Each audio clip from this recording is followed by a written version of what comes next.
জুলাই আগস্টে ছাত্র জনতার আন্দোলনের সময় গণহত্যার ঘটনায় সাবেক প্রধানমন্ত্রী শেখ হাসিনার বিরুদ্ধে দায়ের করা মামলার তদন্ত প্রতিবেদন আজ সোমবার জমা দেবে তদন্ত সংস্থা। এছাড়া চানখারপুল হত্যাকাণ্ডের ঘটনায় আগামী সপ্তাহে আন্তর্জাতিক অপরাধ ট্রাইব্যুনালে অভিযোগ দাখিল করবে প্রসিকিউশন বিভাগ।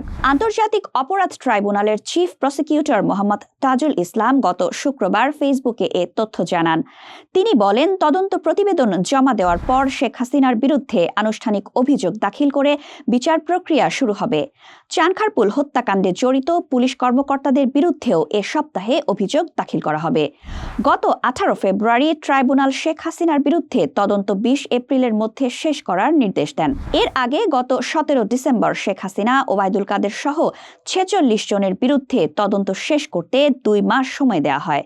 ছাত্র জনতার আন্দোলন দমাতে আওয়ামী লীগ সরকার নির্বিচারে হত্যা চালায় বলে অভিযোগ। এতে প্রায় 1,500 মানুষ প্রাণ হারান। 5 আগস্ট শেখ হাসিনার 15 বছরের শাসনের অবসান ঘটে। এরপর ডক্টর মোহাম্মদ ইউনূসের নেতৃত্বে অন্তর্বর্তী সরকার গণহত্যার বিচার শুরু করে।